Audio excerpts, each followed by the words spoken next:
Okay, this one is called Today's Events and What They Prove. I am going to go turn off an air conditioner real quick because it's driving me nuts.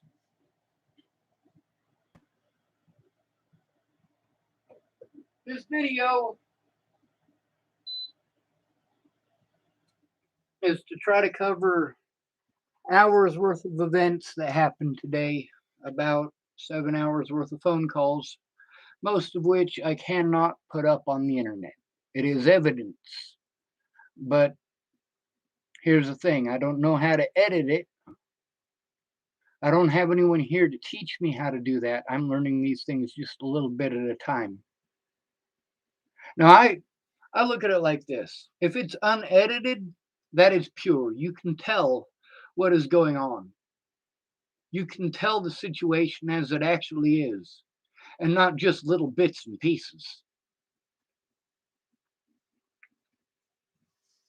Now, because of predators that I have here in Chapel, Nebraska, and due to the fact that I don't want people to be targeted for helping me, despite the fact that they end up being targeted anyway. Um, I don't want people doing what they did at Candace's. They saw some pictures on her wall, pictures that I had tried to take down before I made that video, before they found Natalie's killer, when I was at Candace Bondurant's. There was 3 pictures on her wall. I think they said something like live, laugh, and love or something like that. But Candace told me not to. She said it would be okay. Then within about half an hour of me making that video, she had to shut down her Facebook account because in those Sean Schwartz hate groups that they were trying to claim were Natalie Bollinger justice groups, they were posting up pictures of Candace's old living room. Yeah, that creeped her out. And then there's the police harassing her when she was taking her kids to school and then harassing her at work. I was the one who called 911. I did that. They should have come to me, not harassed her twice. And then her landlord threatened to kick her and her daughters out into the fucking cold. This is why we have courts of law, is so that people aren't immorally and illegally harmed because they were never allowed to show the truth. I take all of this abuse because no matter what, there is always some excuse why there is literally no law enforcement agency that is supposed to investigate these crimes.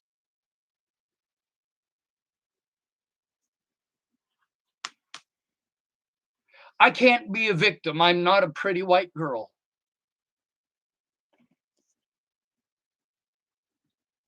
Today we started the phone calls pretty early.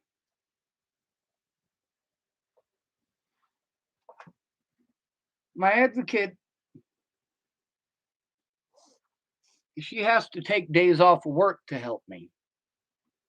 She doesn't get paid for it. She's a volunteer.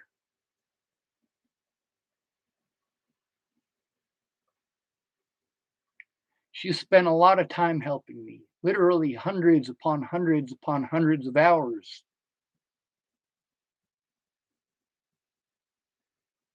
She's also gotten to see a lot of evidence. Actually got to see it with her own 2 eyes. I was able to get help when I was in Colorado in January of this year. I was able to get some help with taking literally thousands of pictures and putting them online in a way that my autism advocate could see them and try to get them where they needed to go.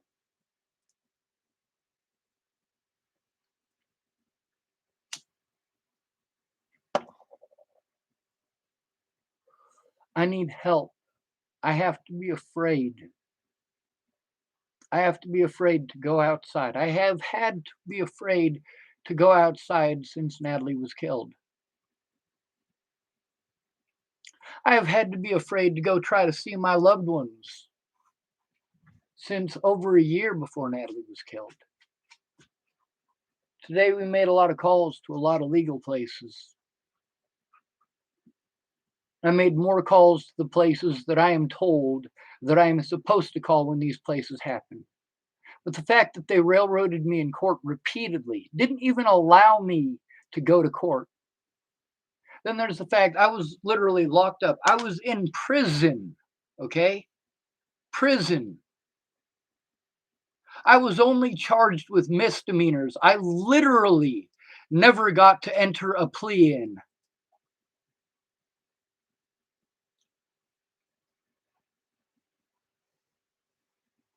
They had to drop the charges because there's no evidence. Then there's Clearview Behavioral Health. While I was locked up in prison, Clearview finally had to drop the charges. They should have dropped the charges to begin with.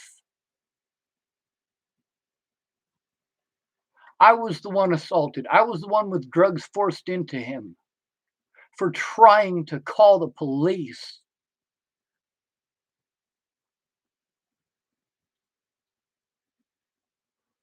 That's right. I tried to call the police on Clearview from Clearview on February 1st of 2018. I was locked up in Clearview because I was trying to turn in Officer Waylon Lolatai.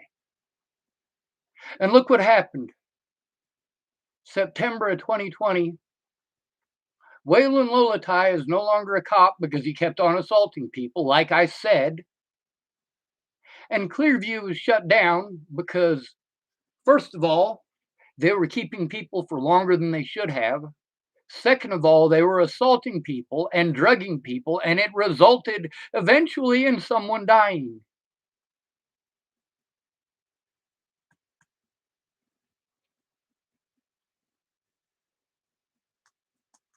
We made some calls to legal aid. This time, at least I had someone on the phone with me, and we actually got somewhere. Imagine that.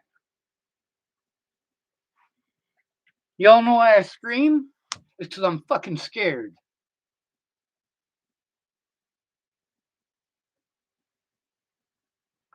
You know why I get scared? Because I try to explain things clearly and concisely. If people look at the evidence, they get it almost immediately. When I try to explain it, it's like it goes in one ear and out the other.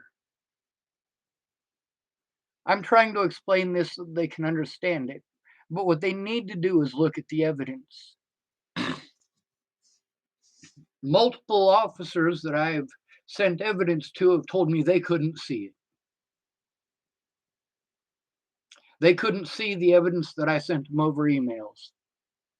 But I sent them to Mandy Hughes. She was able to see them. I sent some of that stuff to a supposed reporter named Jennifer Dujowski. She was able to see it. Cara Rogers was able to see it, aka Caramia.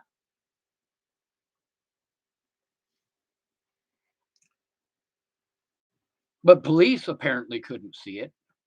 Apparently, it didn't actually go to their email address that they gave me for the purpose. So, on the phone calls that we made today to all these legal places and to SSI and to SSDI and to DHHS and all of these other places, calling up the Cirrus House, they're the ones who took over for Region 1. Um, I think that I had worked with them quite a few years ago, but I'm not for certain. Um, we made calls to Nebraska State Patrol. Matter of fact, while I was on the phone with SSI, it was a pretty important phone call. And when I was on that phone call is when I got a number or a phone call from a number that I don't recognize. Um, it's actually a number that I used quite a bit when I was in jail. The problem is that people have to accept the phone call, otherwise it doesn't go through. So, like, there's probably 20 to 30 phone calls from me while I was locked up in Scotts Bluff to Nebraska State Patrol that never went through because they don't accept them. That's why I was arrested, to keep me from turning them in. The other thing is, with Nebraska State Patrol being involved the way that they were, they're going to want to protect their own. With Sidney Police Department involved in the way that they were, they're going to want to protect their own. They're the ones who charged my door at the very end of the video, knowing that I wasn't there. I mean, literally, I can't go to any of these agencies because it's out of jurisdiction, so on and so forth. But all of them can be involved in trying to cover up for the fuck ups of Sheriff Scott DaCosta and Leslie Snell. Now, the charges that were brought against me were all dropped because there's no evidence. They kept me long enough that many of the illegal crimes committed by the police department or by the sheriff's department here in Chapel, Nebraska, a lot of that they can get away with now. They were able to destroy their body cameras because it was over a year ago these things happened. It's horrible. They knew that I was trying to turn them in. They knew that they'd committed these crimes. And they were able to abuse their positions of power to prevent me from turning them in. Now, the information that I got today was that my public defender there in Sydney said that the police had abused, improper use of law enforcement, I think is the way that she termed it. Basically, Dula County Sheriff used all of the law enforcement agencies around him to shield himself from the crimes that he had committed. Just like the Bollinger family, he had other people do it for him.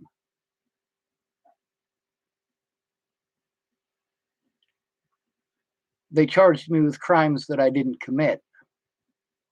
They kept me as long as they could, and then right when the court date was about to be there, they dropped the charges. They got to have a court date with Leslie Snell without me present. They prevented me from contacting the people, contacting the courts.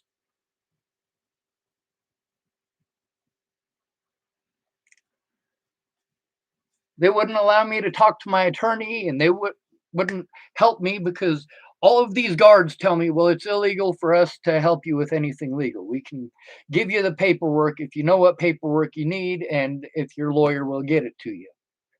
Well, I wasn't allowed to talk to my lawyer until I'd been there almost 40 days. 40 days.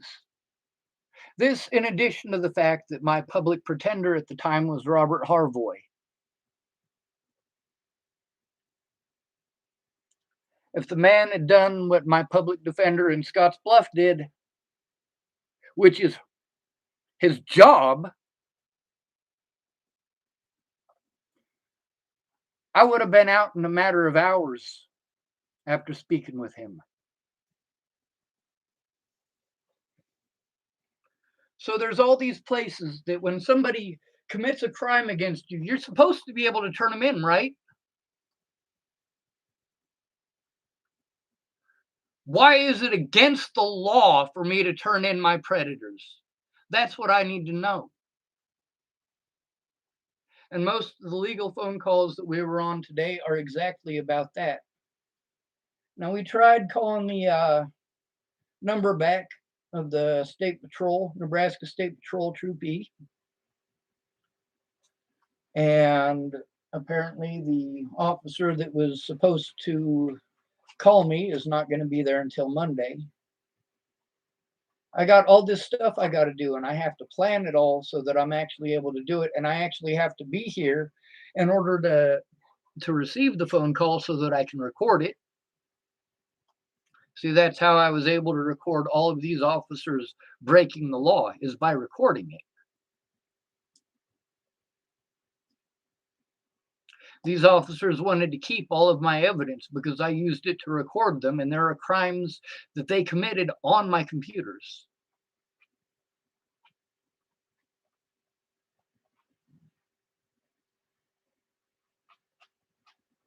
If I could just get someone to sit down and help me send that stuff. I've been trying that for years. People tell me to do it. Well, I've been trying. Obviously, something isn't working. Maybe you could help me troubleshoot. You're more computer savvy than I am. Oh, I don't know how to do that. Or, oh man, I don't want to right now. Well, you don't want to right now every day. Or the thing at Shouting Alvarado's. Well, we can work on that tonight. Literally every night she said that, and every night she got drunk before she was able to do anything. We'll do it after my daughter goes to bed, she'd say. Like, no, you won't. You're drunk. Either you will go upstairs and have sex with your boyfriend, and that's a small possibility, or you're going to scream at him all night. And then you're going to say in the morning that you don't understand why your daughter wouldn't go to bed. Well, who can sleep with that going on?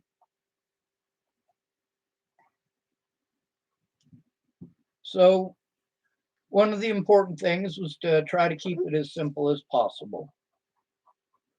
For starters, I do need to be kept safe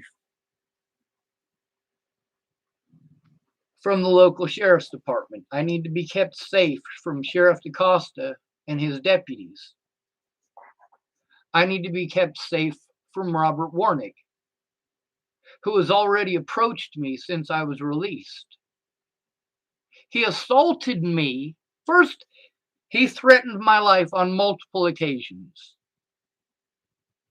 Chased me down in the street to threaten me, chased me down at Pumpkin Pantry to threaten me, and then chased me all the way to a friend's house 3 blocks away. He got into his vehicle and chased me 3 blocks. Got out of his vehicle,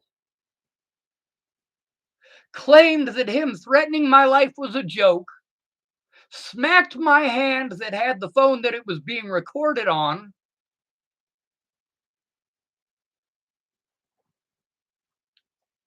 One of the crimes that I was charged with was stalking against Robert Warnick.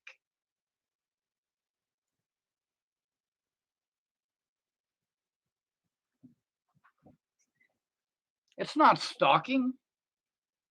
He threatened to kill me on multiple occasions, and I posted about it.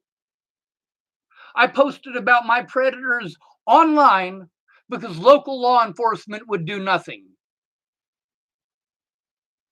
If they do something, they're going to arrest me and help my predator because I am still trying to turn into a county sheriff's department. Now, the phone number, they were, according to, let's see, what's the name of this video? I got them right here on my computer. There's the 5 that I recorded about the incident where I was assaulted and where I was making those phone calls. All 5 of them are on my computer, but it's the generic name that they give them, Win something or other. This one is Win 20201216061936PRO, and there's some other symbols in there, but I don't know the name of them, so I didn't tell you. This one's pretty much the same thing, just a little bit different number.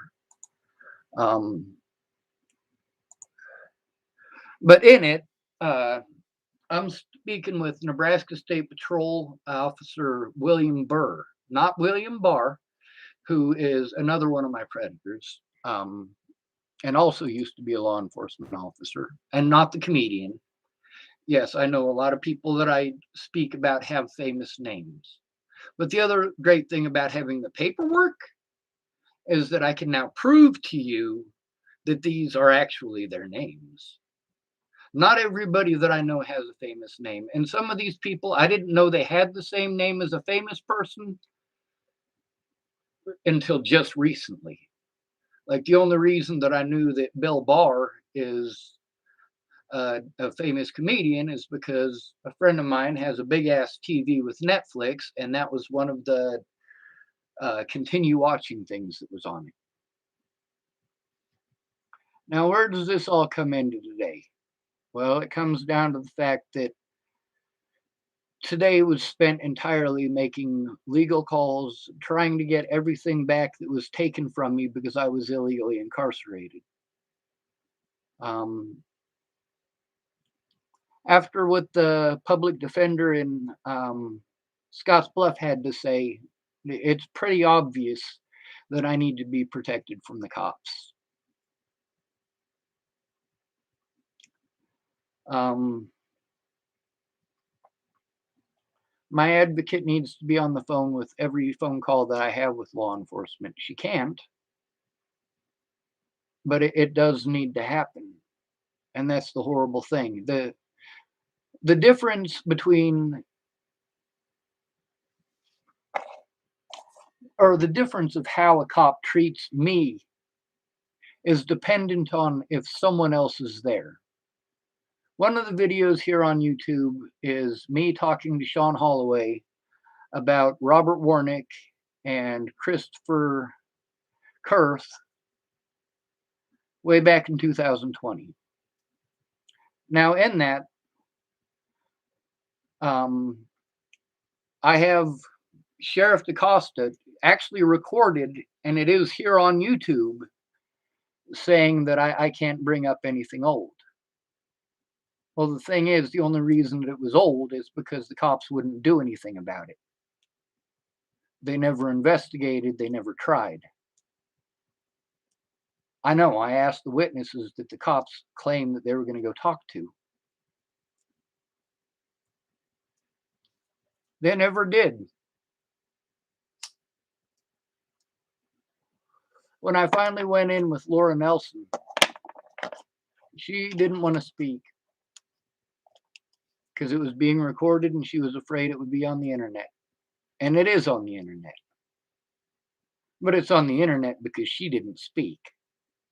See, here's the thing. Robert Warnick, when he was committing these crimes that I was reporting to Holloway, these crimes were well within the statute of limitations. I should have been allowed to turn these crimes in to Holloway and not be instructed by the sheriff not to, or that I couldn't. It's called color of law, folks. But there's also the fact that color of law, there's actually laws on the law books that dictate that that's illegal. So that's one thing that they have in the lockups, that for the little bit of time that I had access to them, I was able to learn a lot. And the quantity of crimes that were committed against me by law enforcement in the courts, I mean, literally every judge that I've had can go to prison. No, that's not true. The last one that I had in Larimer County, Colorado, she would not go to prison. She would not go to jail. She didn't do anything illegal. The rest of them did. The statistics on the number of judges who committed crimes and stayed on the bench is astronomical. So this isn't something that people need to look at as a 1 in a million chance. It's probably more like a 1 in 2 chance. I mean, it's up there.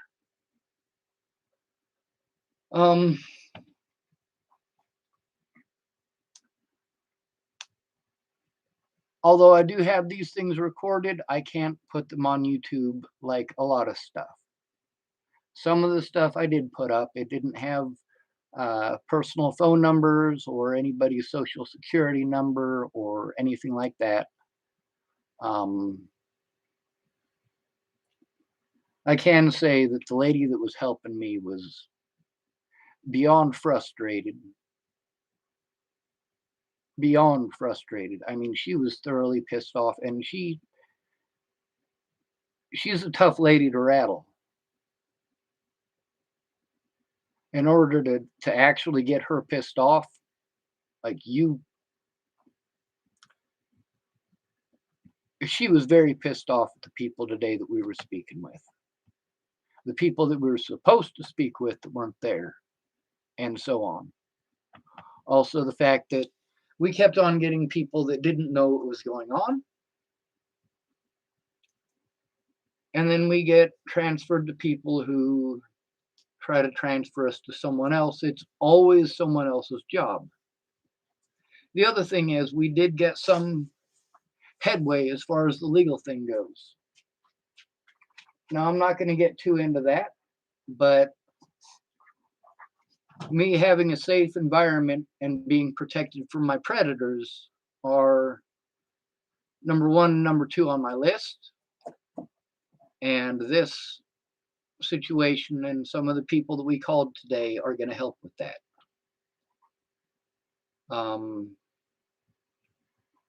The Dual County Police Department will not be allowed to do anything to me anymore. Leslie Snell will not be allowed to do anything to me anymore. And that's pretty important. I will not have to worry about being assaulted by Robert Warnick. And I won't have to worry about anything more from William Barr. And that is important. Now, Rick Martindale, that's William Barr's father-in-law. One of the people he claims that I was threatening. Well, Rick was on friendly terms with me before I got locked up, and Rick has been on friendly terms with me since I got out. He's spoken with me like a human being, literally went out of his way to make sure that he said hello and was pleasant to me. And he always does.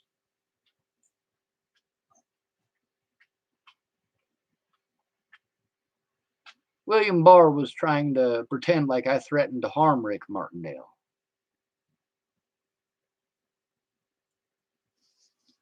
Now, I spoke to Rick Martindale before I was locked up about the situation with William Barr. Why is it that William Barr wants to prevent me from going over and speaking with the Martindales? He claims that he's afraid that I will try to do something to him. You know what? I've seen strange vehicles outside of their house. By strange, I don't mean like they look like dinosaurs or some crazy shit like that. They're just not Rick and Pam's vehicles. If I see any vehicle that's not Rick and Pam's, I walk on the other side of the street. Matter of fact, for almost 6 months after Rick was talking nicely to me, because he was talking nice to me for like 6 months.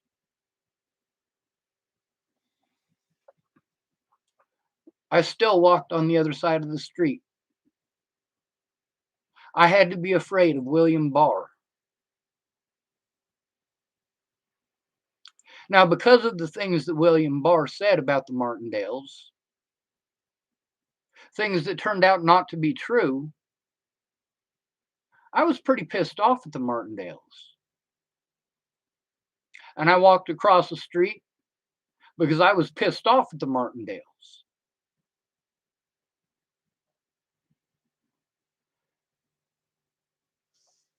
But I have to be afraid of William Barr. I've had to be afraid of him since October of 2019 when I was in Virginia.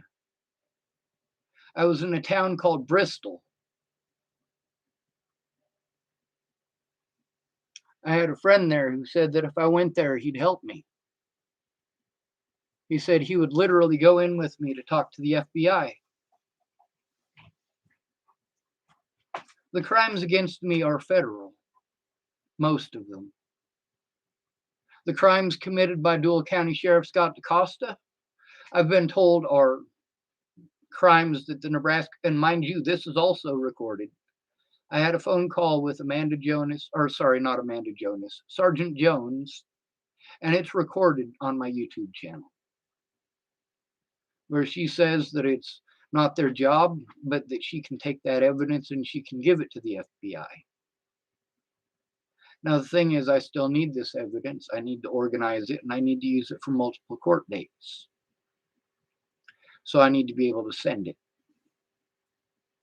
Now, the officer today that was supposed to call me is a different officer with the Nebraska State Patrol than the one that was supposed to talk to me. Now, the situation that happened in Virginia, the situation that happened in Colorado, the situation that happened in Montana with Selena Not Afraid, the situation that happened in Wyoming. I called the FBI in literally all of these places. I don't know how it can get more federal than that.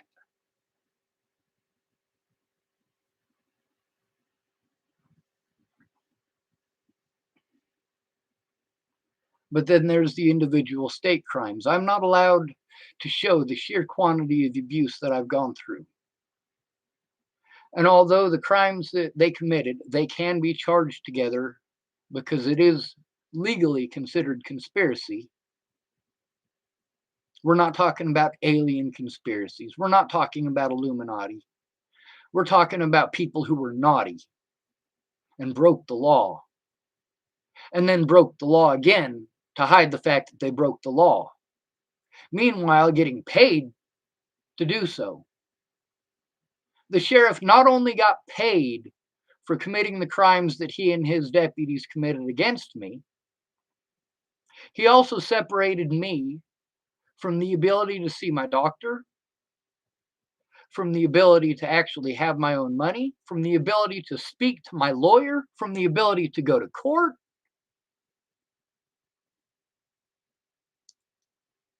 The guy is seriously in a lot of trouble. Now, I was informed that in many situations,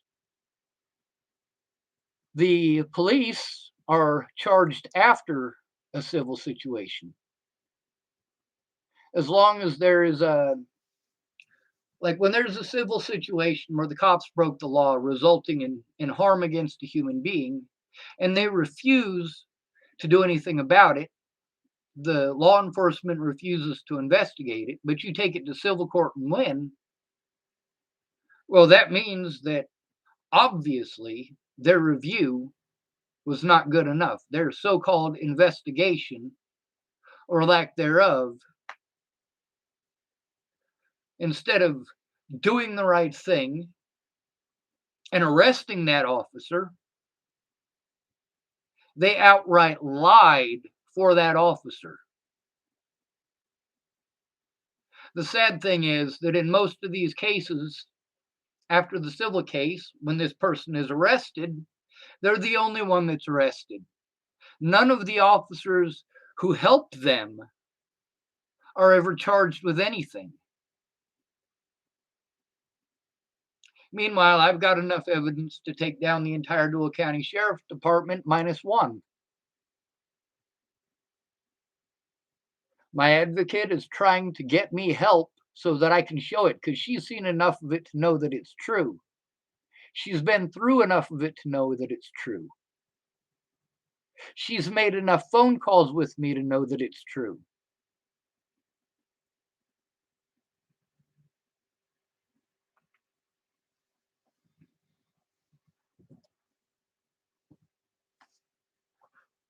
Now, here's a question I got to ask.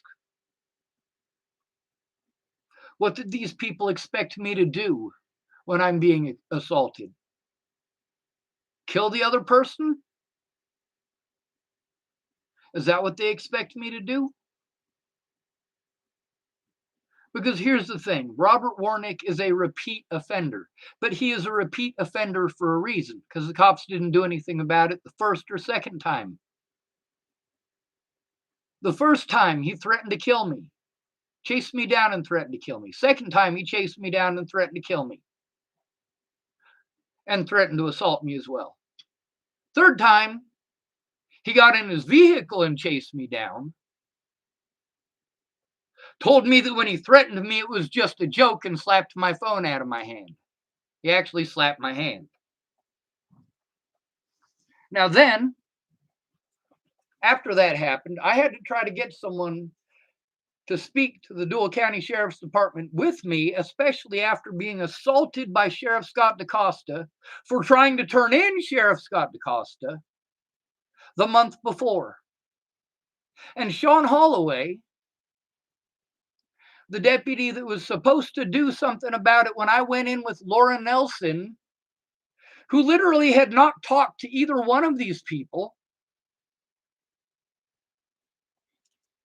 he's the one that's supposed to investigate the situation between me and Robert Warnick. And instead of arresting Robert Warnick on things that he had evidence of, Sean Holloway had evidence of the crimes committed against me, and he still did not arrest Robert Warnick. But it was because of Deputy Sean Holloway lying on my paperwork that I was arrested on a warrant for supposedly stalking Robert Warnick.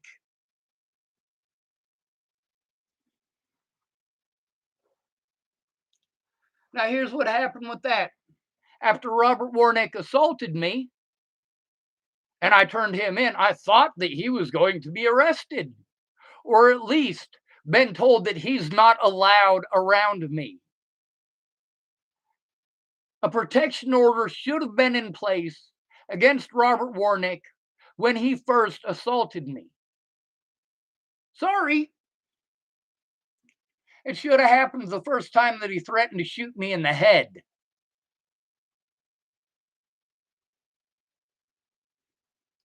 As soon as he threatened to shoot me in the head, there should have been a protection order.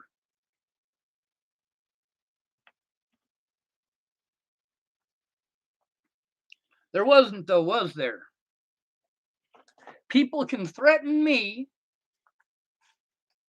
and it's apparently not illegal. I have literally hundreds of videos where I am explaining to police officers about the people who are threatening to kill me.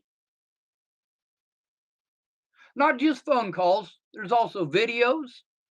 There's also screenshots because I got a hold of some of these officers on Facebook or in emails.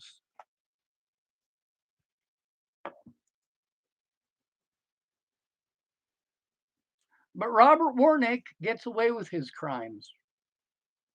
I want you to look up the name Wesley Reiner. Wesleyreiner.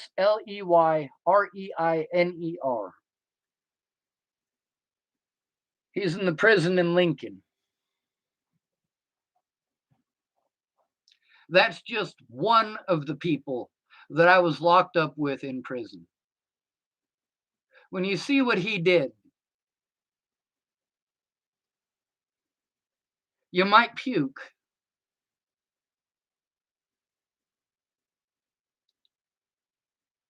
He raped a toddler. He literally raped his 3-year-old brother. More than once, and he bragged about it. When I got out, I looked it up, and it's true.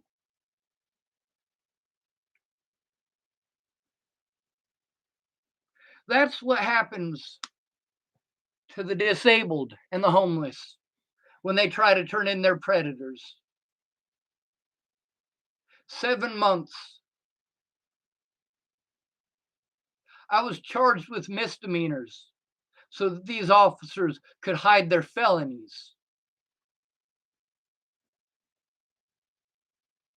And they had to lie to get a court order to have me locked up.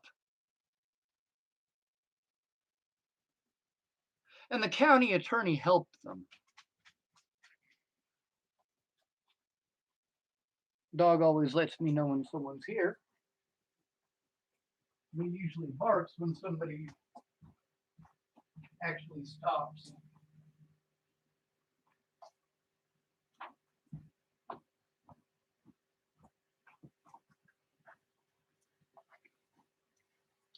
So the phone calls from today, we tried to focus just on the situation of me being locked up.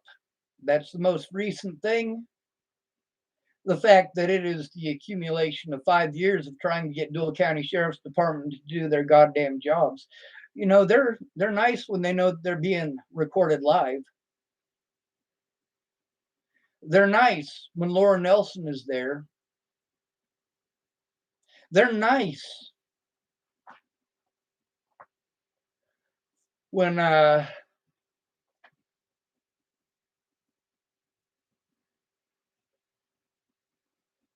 well,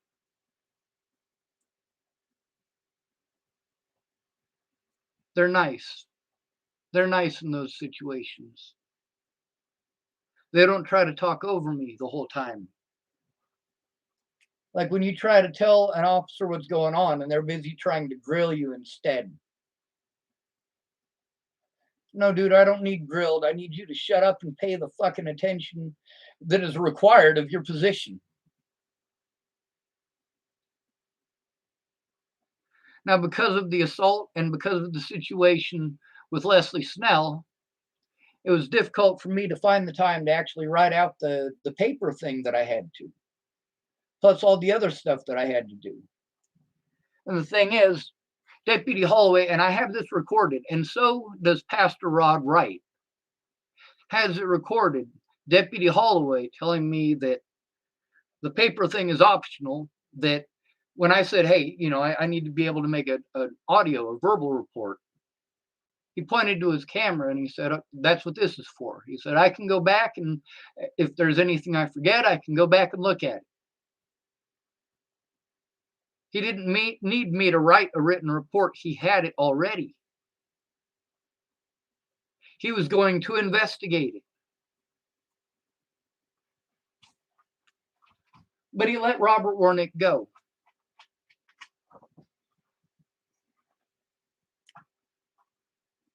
When I lost my housing, I was trying to tell the police here in Chapel, Nebraska, either Deputy Hammond or Deputy Hamilton. I can't remember which one. We had one of each at the time. One of them was a male and one of them was a female. Their names are very close. But the male one, he's actually the one that when I was in Sydney and I was arrested on that video, the state patrol only had me in cuffs until they got me outside. As soon as we left the hotel doors, Dual County Sheriff's Department was already there, and that very same deputy was there, along with a new guy, and they were kind of stupid. They also lost evidence.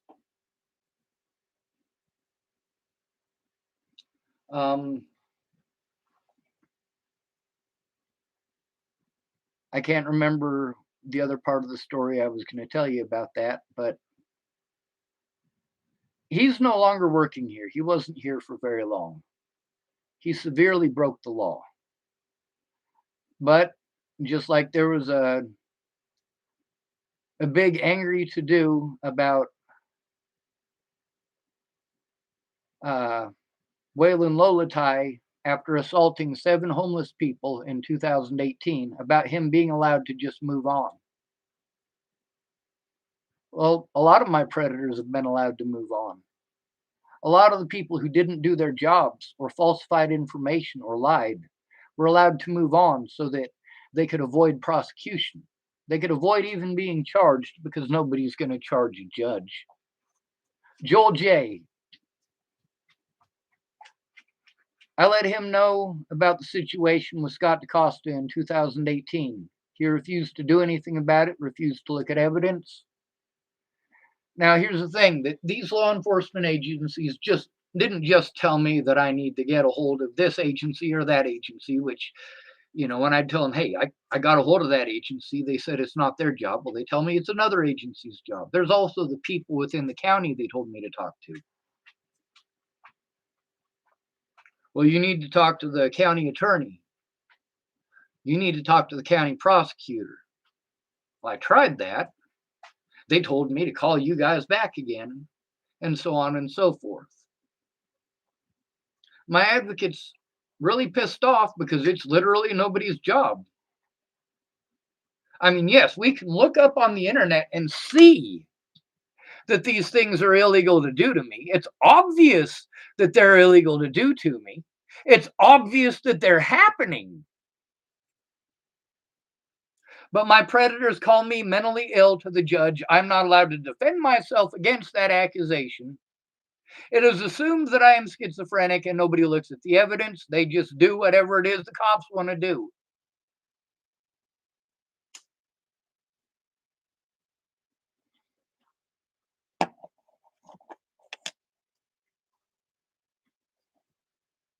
I have to be scared to go outside. The place I'm staying is temporary. A lot of the people that would like to house me have been threatened by the sheriff. They're scared.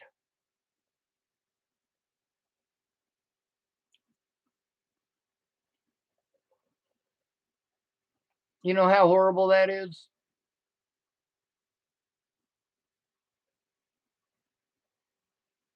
People shouldn't have to be afraid of the sheriff.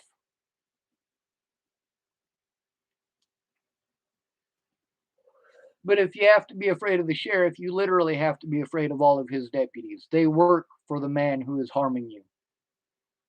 They work for the man who is victimizing you. They work for the man who literally broke the law to cover up for the crimes of his deputies repeatedly.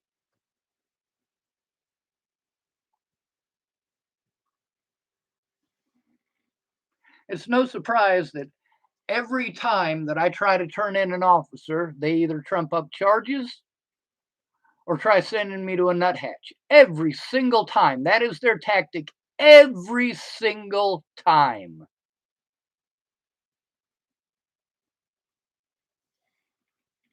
And I got to tell you, after 4 years of this, 4 years enforcement, there is literally nobody whose job it is to do. Now, the civilians in this town who have harmed me, it's the Dual County Sheriff's job to do. Because Leslie Snell lied on her protection order, and because she helped to illegally prevent me from going to not only that court date, but also Robert Warnick's court date. And I was never given any notification of either one of those. In addition to the fact that the paperwork that I had itself said that I had 10 days. And in that 10 days, I was illegally prevented from getting a hold of the people that I needed to get a hold of. I had 10 days to do something about them lying on that protection order. They lied. They broke the law. They committed perjury. Perjury resulting not only in the incarceration of an innocent man for 7 months, but repeated abuse while incarcerated.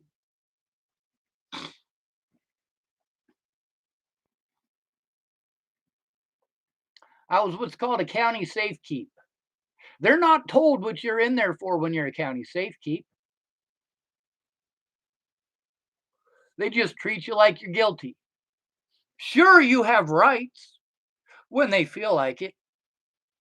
Yes, these are our rights, but you're told to call the ombudsman. And everybody that I was locked up with told me that was a bad idea. Dude, the ombudsman doesn't give a shit. They're not actually going to help you. Now, there was a guy that the ombudsman was supposed to get me in contact with. He's some big major head honcho, but they were refusing to let me get a hold of him either.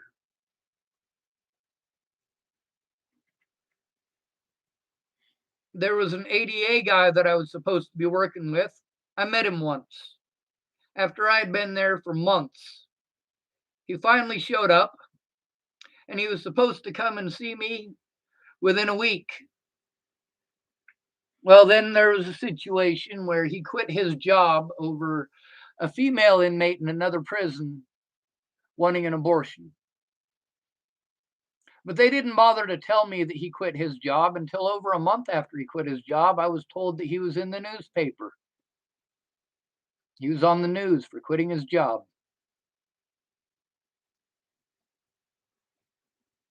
screwed me over severely. Kind of like Tamara quitting her job, that screwed me over severely. Hayden Thomas is the name of the ADA coordinator that was there while I was there. We didn't get a new one while I was there.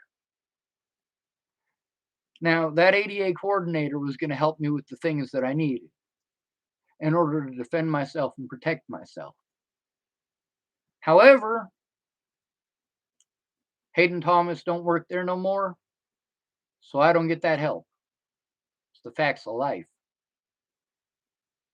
Now, out of all the doctors that I saw there, none of them were willing to put me on medications. None of them wanted to put me on medications. None of them thought I was schizophrenic. None. Not even one. Some of them even bothered to look up the things that I was explaining to them.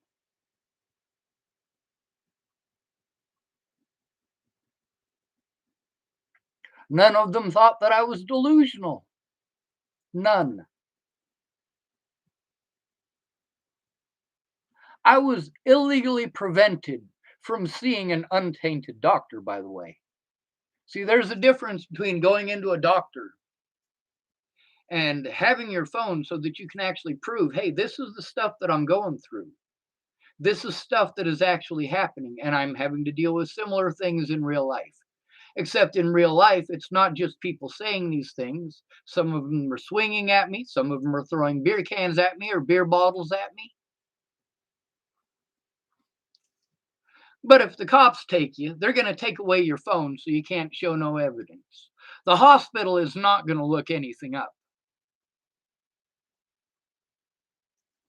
And when the cop says he's this, he's that, or he's the other, they're going to listen to the cop. They're not going to listen to you.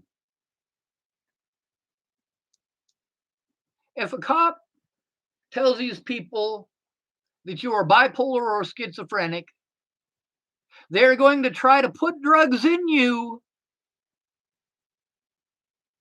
before doing anything else. They're going to try to give you drugs within your first hour of being there. Now, here's the thing as well, and nearly everyone agrees with me on this. And as far as the law goes, 100% agrees with me on this. A police officer cannot diagnose you with shit. If a police officer that you're trying to turn in wants to, he can tell the hospital that you are bipolar or that you are schizophrenic, and that stupid fucking nurse is going to break the law by writing that down. He's not a fucking doctor.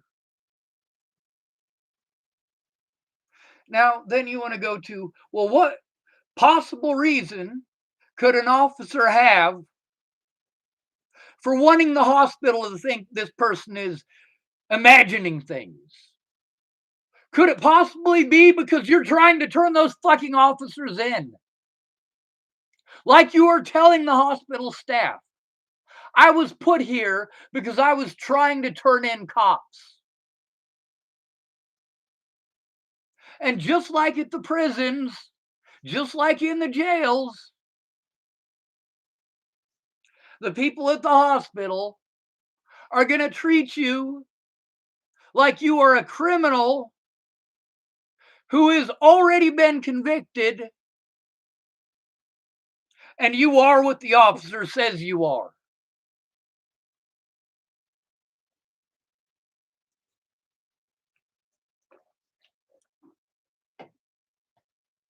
The hospital in Longmont, Colorado was a Regional West hospital.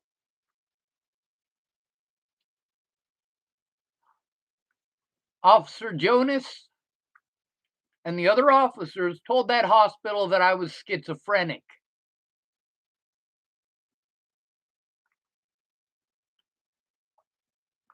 When I had to go to the hospital here, I didn't need to go to the hospital. I needed to be able to turn in my predators, but it's nobody's job.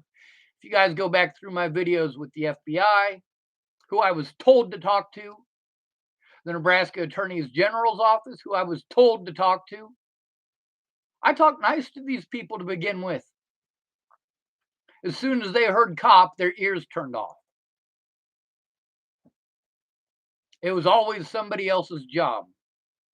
Adult Protective Services won't do anything if it's law enforcement. None of these agencies that you're supposed to go to when you're being abused do anything about law enforcement. Meanwhile, law enforcement was involved in all of these situations where I was being abused.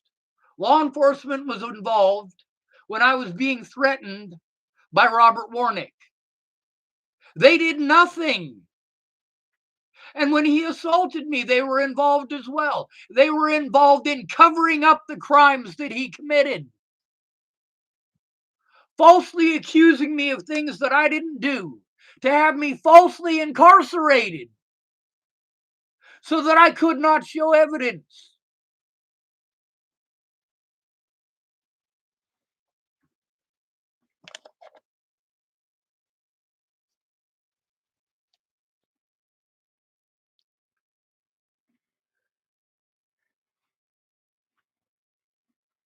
Lucky for me, I recorded, well, everything. Everything I possibly could until there was no longer room.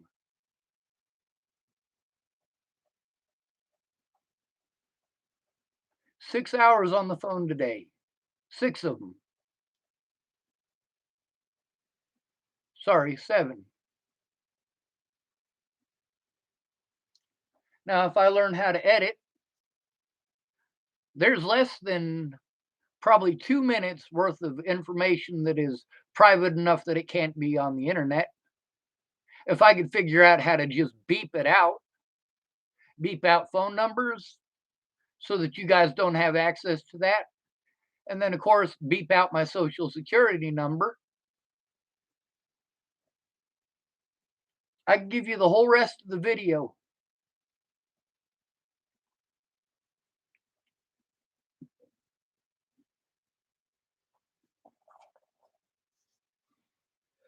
My advocate understands 100% about not having a safe environment.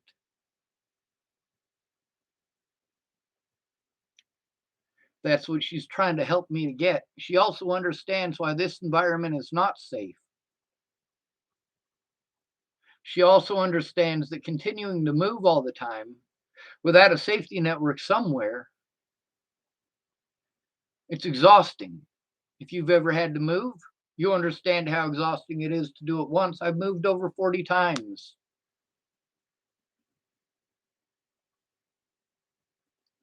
Nine times out of 10, I'm stuck with a drug addict or an alcoholic, and they're volatile. And you expect me to be fine and dandy with Shannon Alvarado screaming for 8 hours a day or more because she's drunk and belligerent. Or Cammie Jepson because she's drunk and belligerent.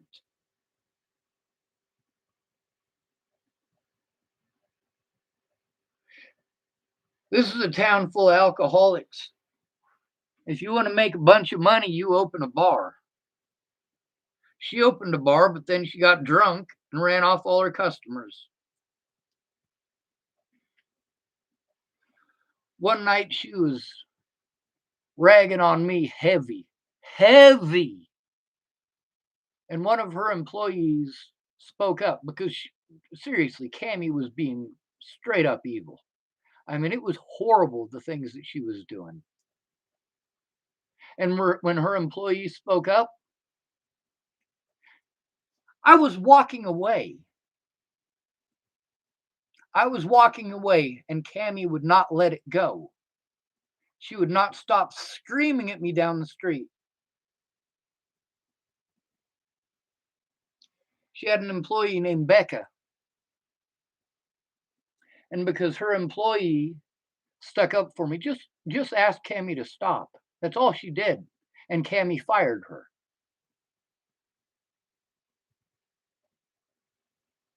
That's an evil thing to do to a mother. Of course, Cammy didn't care, she was drunk.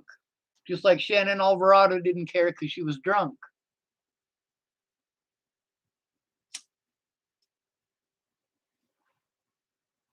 Just like Joshua Eichelberger didn't care because he was drunk. And Teresa Orn didn't care because she was drunk.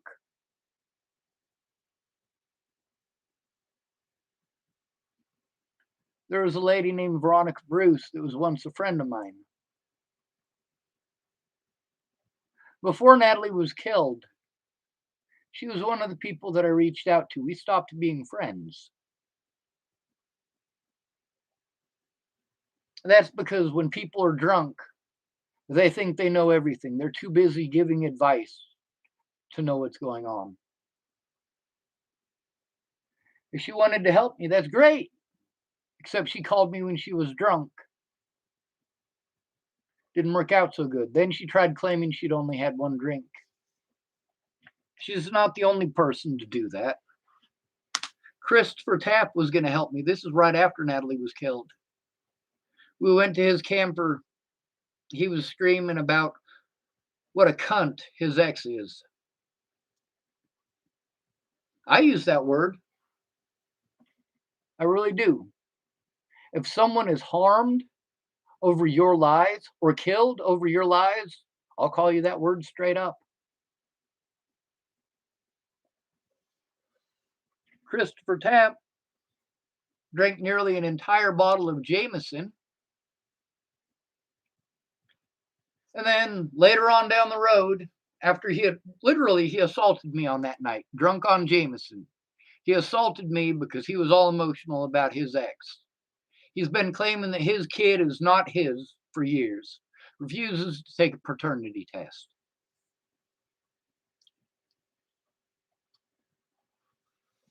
He assaulted me that night multiple times.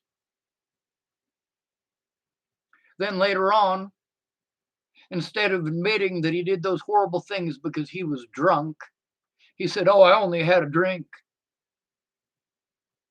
I also got it recorded, that conversation here on YouTube.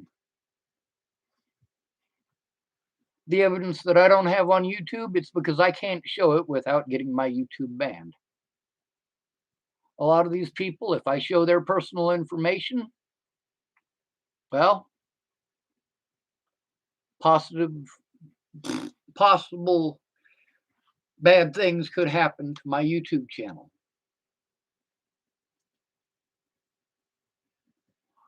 I put this stuff on the internet because I can't go to the cops.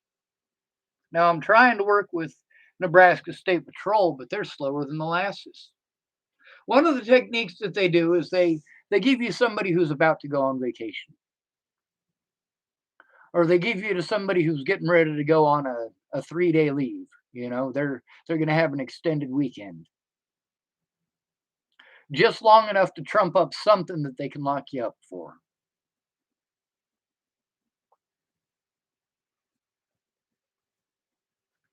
Ixoth 2 typed, "My akathisia is getting worse." All right, those of you who don't know, that's a disorder that people end up with when they take a psychotropic or another psycho drug.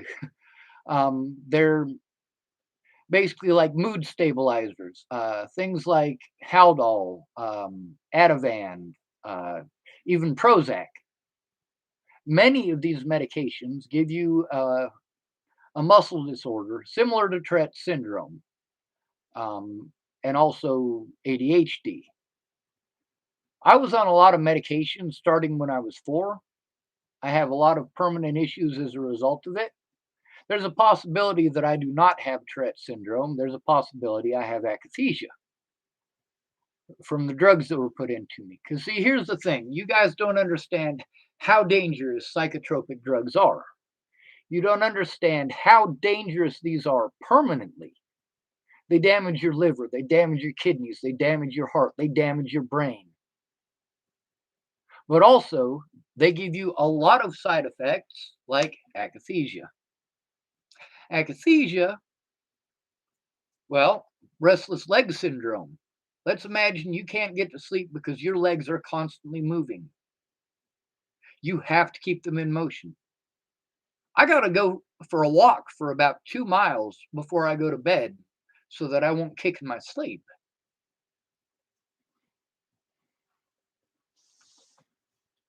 Now, I've been diagnosed with Tourette syndrome and ADHD, not akathisia.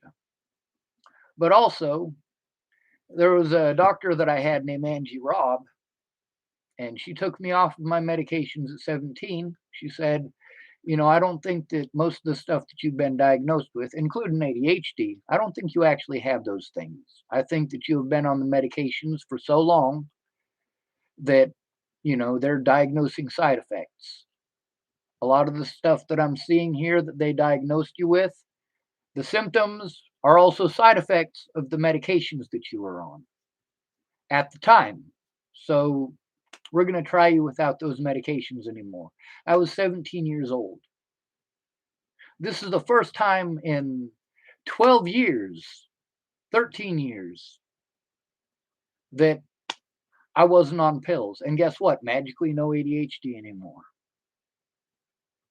But akathisia continues even after you're off of these drugs.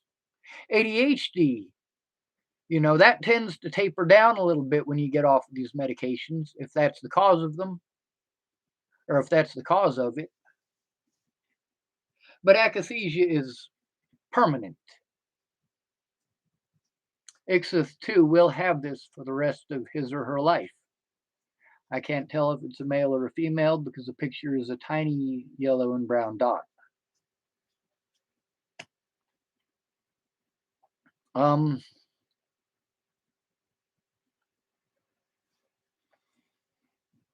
it's horrible that it has taken this long to almost get something going.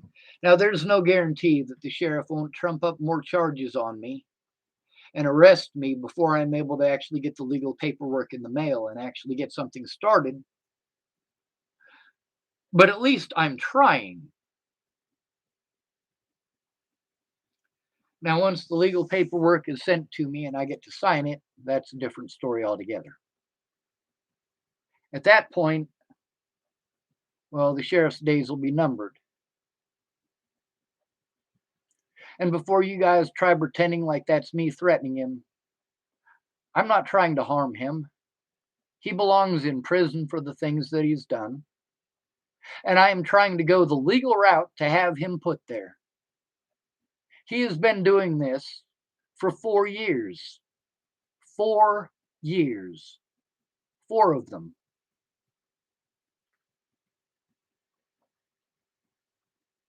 And then there's all these people that want to tell me to just let it go, let it go, let it go. How do you let it go when it's still happening? Clearview,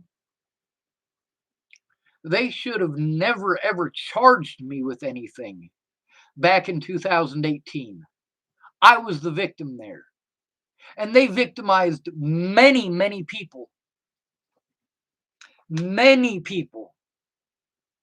Look up the name Clearview Behavioral Health. Oh, all right, guys. That person that I deleted earlier, calling themselves Gigi, whose account I banned from my page, made another account to continue trolling.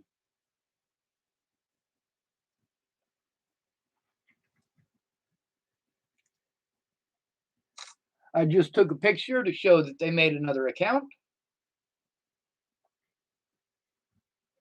And now I am shutting that person off. Let's see. Hide user on this channel. Blam. Gigi, like many of my predators who do this religiously, is probably going to make another account.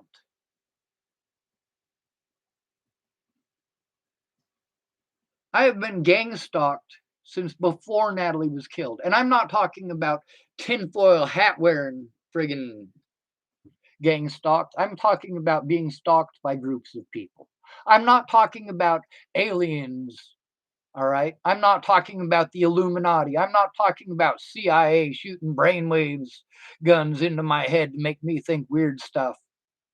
No, I'm talking about people with simple motives, like not wanting to get in trouble for their crimes, or people who assume that I am a rapist or a child molester because of the way that I look. If you look at much of this, many of these people who threaten and harass me have posted in other places that I look like a child molester. Really, what does a child molester look like? I don't look a thing like Wesley Reiner. I don't look a thing like Ted Bollinger. I don't look a thing like Tim Beeson. And none of those three child molesters look like each other either. What does a child molester look like? What, anybody who's ugly must be a child molester? Is that your opinion? It's a very popular opinion.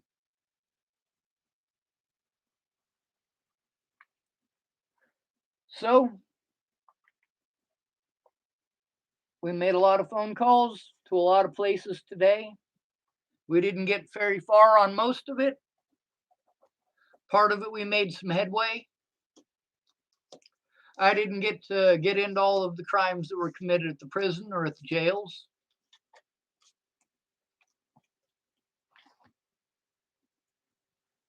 But they do happen. Tibor Hatay was killed at Clearview Behavioral Health. He was killed at Clearview Behavioral Health because they did to him exactly the same things that they had done to me a year earlier. And it's not like I wasn't trying to speak out. It's not like I wasn't trying to go to the police.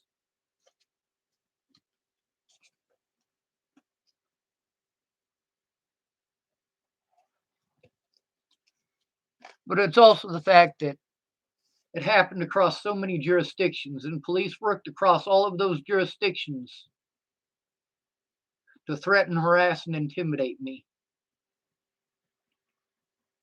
Michael Beard in Haxton, Colorado. Different jurisdiction, isn't it? Boulder, Colorado. Adams County, Colorado.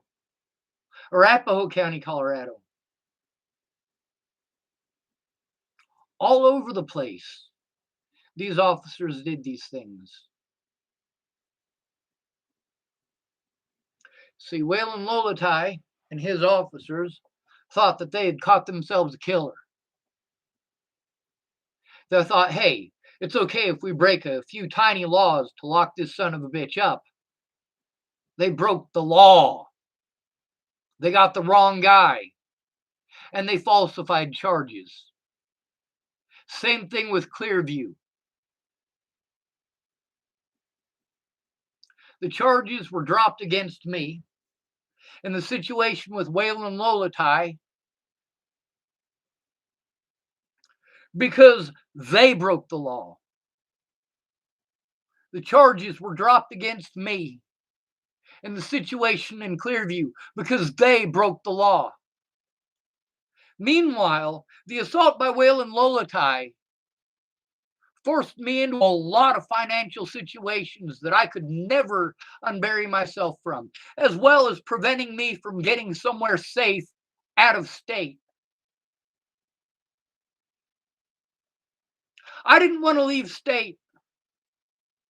Lana Engeline and Jerry Sparks were able to convince me that I needed to leave state for my own safety. I already knew that I needed to leave state for my own safety, but I was not willing to because I needed to get that evidence and that telephone, that flip phone that I had in Virginia full of evidence. I needed to get those things to the officers who were supposed to be investigating Natalie's murder. Lana didn't understand that.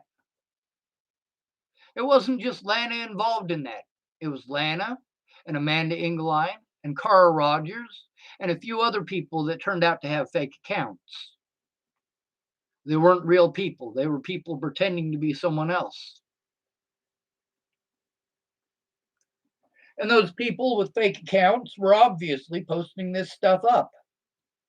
I was able to find the things that we were discussing in that group on Facebook. It's a Facebook group with Lana and Amanda Engeline in it and a few other people. And I was paranoid because Amanda had made mention of where I was going. And I was afraid that since I didn't know the people in the group, that one of them might be posting stuff up in one of these groups. And next thing you know, I got people letting me know, hey, they're posting up in these groups where you are going.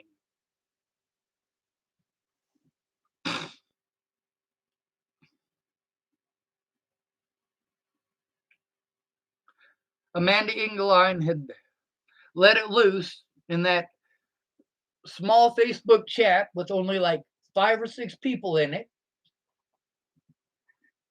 She had given up the small piece of information that I was going to South Dakota. Jamie had agreed to take me in for my safety and to visit with me for a few days before I went to Lana and Amanda's. But then I was assaulted by Waylon Lolatai and prevented from being allowed to leave state. That happened later on that night, by the way. Now, when people were letting me know that it's in these groups that I'm going to South Dakota, that I'm going to Rapid City in specific,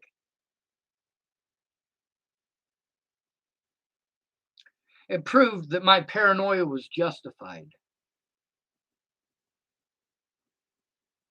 I was mad about that because I was afraid that just like the situation that happened with Candace a few days later, the people were going to post it up in these groups. These were complete strangers that were taking part in gang stalking me. That's as in stalking me as a group, not alien bullshit or fucking special brain rays or any sort of nut job crap like that. Okay? When they posted up that I'm some sort of a horrible person who's wanted for crimes that I didn't commit, and then they've got things like Everypedia. If you look up Everypedia, you look up my name in it, you'll notice it has not been updated in years. It doesn't even mention Mr. Lopez. Now, you can edit it as long as you join their club. So I tried to edit it so that I could at least explain that Joseph Lopez is the one who ended up being the one who killed Natalie. But then it says that I have insufficient funds. You have to pay to have the Everypedia thing. So my question is, who paid to put that up? Because people, when they're looking me up, a lot of people see that Everypedia and then they judge me for it. They pass judgment upon me and treat me like crap. Threaten my life, threaten my family's life, like what happened earlier today. I take these threats very seriously, but I also know that when I'm threatened and assaulted, Dual County Sheriff is not going to do shit. Multiple threats against my life and assaults, some of them even recorded. And what did the Dual County Sheriff's Department do? Everything in their power to suppress that evidence. And now I'm told in a lot of these situations that it's too late to do anything. Not all of them, but most of them. These officers broke the law. My public pretender, Robert Harvoy, wouldn't do his job. He refused to even look at the paperwork from the protection order from Leslie, even though the protection order from Leslie I was illegally prevented from going to, and he refused to do anything about it. Said it wasn't his job unless it was assigned to him. But then that protection order prevented me, and still, literally still to this day, prevents me from doing anything legally about my predators. I am illegally prevented by law, mind you. I am illegally prevented from turning in my predators. Not that it matters, because look at what happened every time I turned them in before.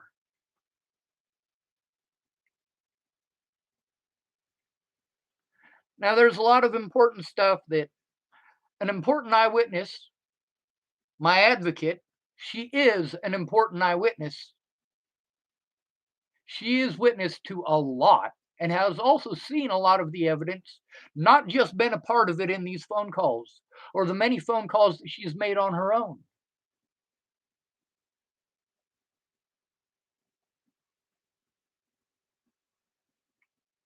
But even the judge made sure that she wasn't allowed to speak. Now, my public defender in Scotts Bluff, well, she didn't think any of it was right. She realized there was something wrong pretty much right away.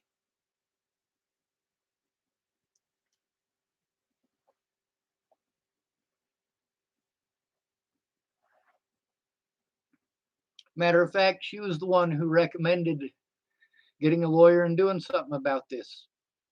It's a lot different to have a public defender tell you, hey, you really need to get a lawyer because you've got a major case here. You need to sue them. I've known this from the start. The problem is, for most of this, it's just been me. No help actually in person. The things that I need to do with court, I need someone there and present for, because my word means nothing. I get called mentally ill and it doesn't matter. Someone could literally get shot in the head in front of me, and the person who shot them could get away with it by claiming that I'm mentally ill. Well, he's mentally ill. He's mentally ill. Who's going to believe me? So this person gets away with a crime by calling me mentally ill. That's how little somebody who is called mentally ill actually matters. That's how little their voice matters. Once you are called mentally ill, people automatically turn off their ears and assume the worst. I am not willing to kill people, but I have taken death threats since well before Natalie was killed. It didn't piss me off that these people were threatening to kill me. It pissed me off that they did not follow through.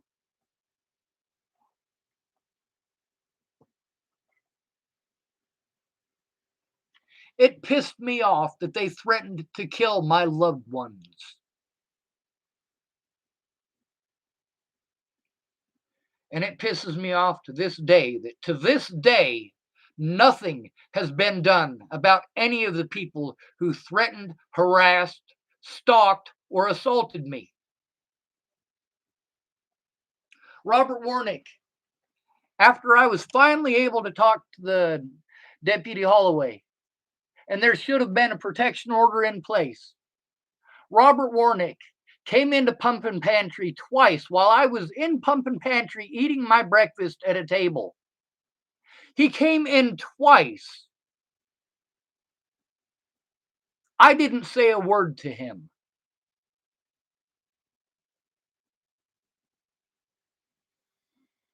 He should not have been allowed anywhere near me. And then he left. On the paperwork, he tries claiming that I stalked him because I was already at Pumpkin Pantry when he walked in. Then a friend of mine let me drive his Suburban to get all of the people that were in the house something to eat. Me, him, and his girlfriend. So I drove to Pumpkin Pantry to get us some food. I saw Robert Warnick come out, and the first thing I did is lock the doors on the vehicle for my safety. Because all three of these occasions here happened after he assaulted me. Now, these deputies could do their jobs, go to Pumpkin Pantry, get that evidence from those cameras, which is what they should have done to begin with.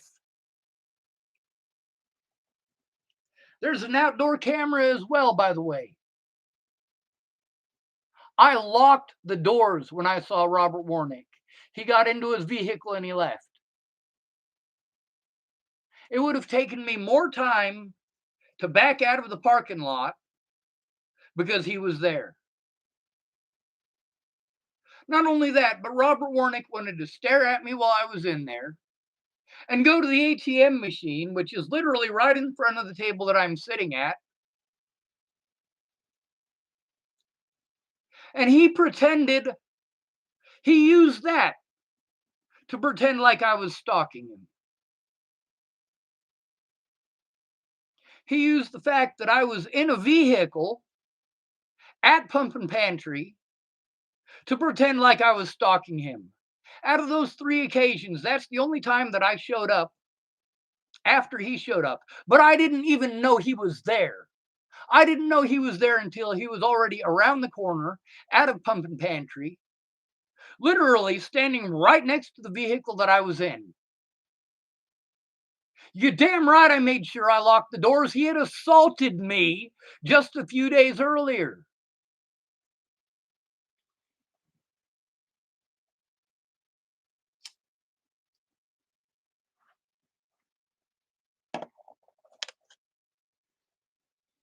But he got off with nothing. There is still no protection order against Robert Warnick. He has already approached me since I was let out. Now, if you heard the things that my advocate was saying, if there wasn't so much personal information in all of the recordings that I made today,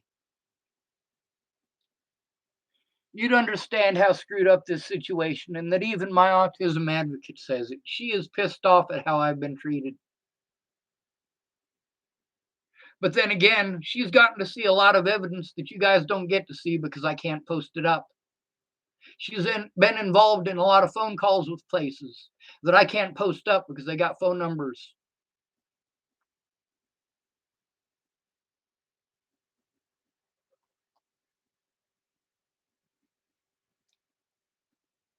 And there's a lot of stuff that they're saying that they can't do, legal aid or whatever. They're saying that they can't do because of the fact that there was the protection order. They're saying there's nothing they can do about that. But there's apparently another agency that does. So my autism advocate called them. Between both of us, we were on the phone about a total of 14 hours today. And at least 1 or 2 of those hours, we were not on the same phone with the same people. We were on the phone with different people.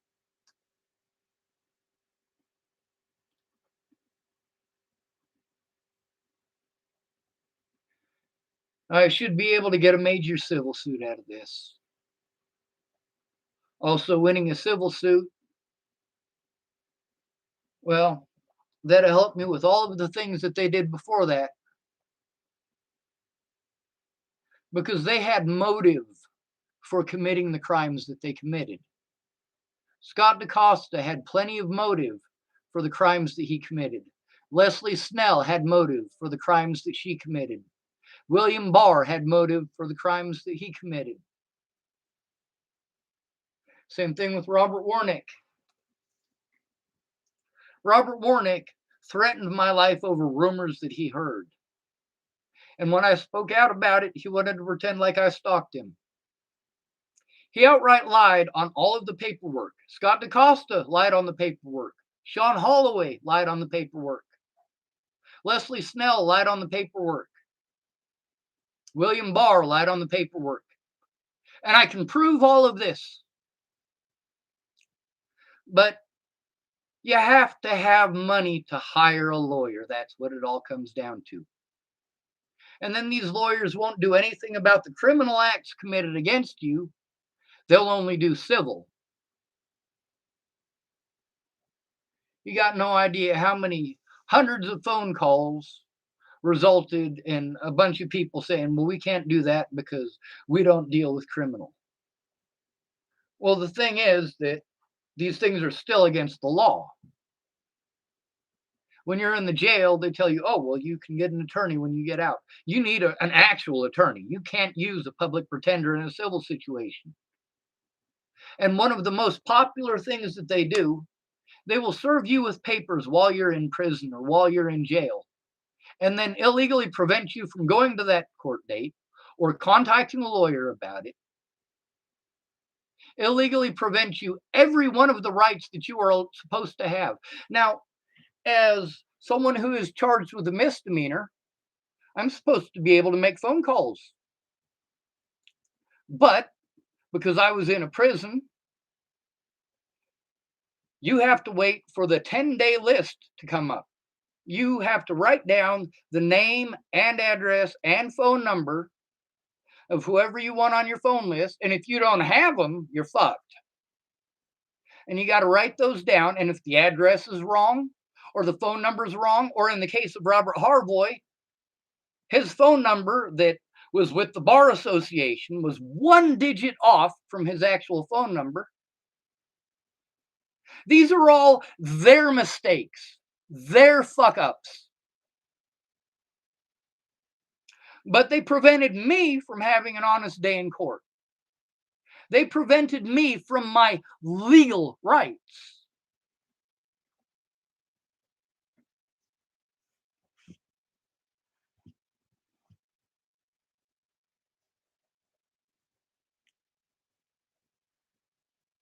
Y'all have a happy Christmas or whatever.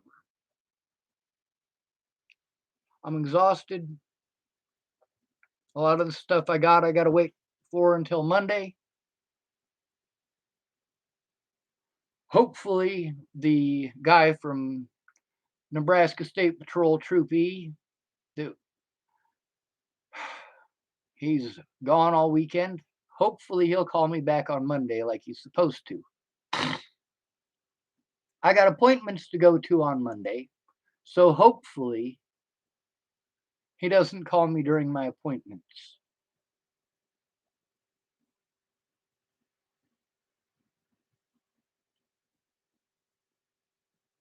It's not that I don't have the evidence, because I do.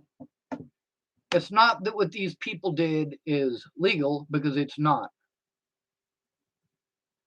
The problem is needing someone else to speak for me, because nobody's going to listen to someone with the label of mentally ill.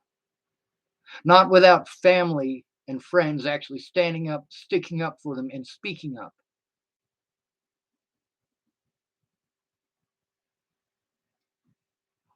Of course,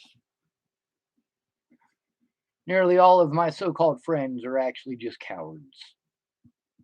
And cowards are not good people. A coward will watch you get raped or walk away because they caught a glimpse of it and it's not their business. They don't want to get involved.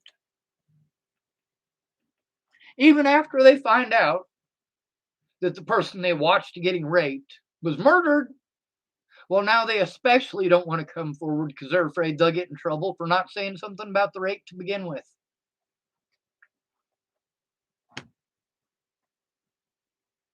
They're too afraid to tell the truth. They're too afraid of getting targeted by the murderer or friends of the murderer. And with the situation that I've gone through, I can show you how much I've been targeted. You can go back through my Facebook. There are plenty of videos where I show you just a small portion of the threats and harassment against me. And all of it because my legal rights don't exist because of the term mentally ill. The rights that I have as a disabled person don't exist because I was called mentally ill. Imagine that. Now, there's a whole bunch of disability laws that were broken. A whole bunch of them. Literally dozens upon dozens of crimes. Like the financial abuse, the physical abuse, the emotional abuse. These are all things that are especially illegal to do to somebody who's disabled. What these people did to me is a hate crime in many situations. A hate crime. The assault by Warnick was a felony, but he's walking around like nothing happened. I gotta take the phone that I was going to try to get repaired. And there's a conversation recorded between me and Deputy Holloway, matter of fact, where he was telling me that he had looked into places where I could get that phone repaired so that I could show the video of what Robert Warnick did.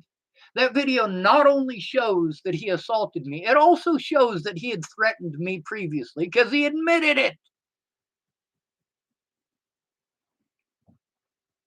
Now, that phone was broken to shit, and I needed to get the screen fixed on it so that I could unlock it, so that I could show the evidence.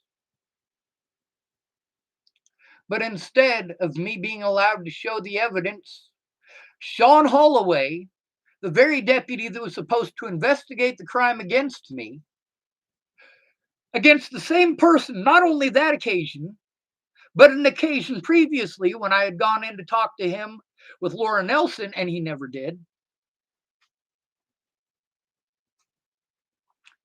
He's the one that wrote the lies and submitted it to a judge to have me illegally imprisoned. And then, just like Holloway or Hammond, whichever it happened to be, this deputy, Sean Holloway, decided that he was going to throw it in my face when he was driving me from the jail in Garden County to the Scotts Bluff jail, to throw it in my face that my phone was broken. I was talking about how I have that evidence on that phone. I just need to get it fixed. And he wanted to throw it in my face that this phone was broken when he was transferring me. When I had the conversation with him, it's before the situation with Leslie, while he was supposed to be investigating the crime against me, while he was supposed to be investigating Robert Warnick, we discussed me getting my phone fixed. But then he did everything in his power to make sure that my phone was illegally removed from my person so that I could not show that evidence against Robert Warnick, so that I could not get it fixed, so that his boss would not get in trouble, and so that he would not get in trouble, because they knew about Robert Warnick well before this situation happened.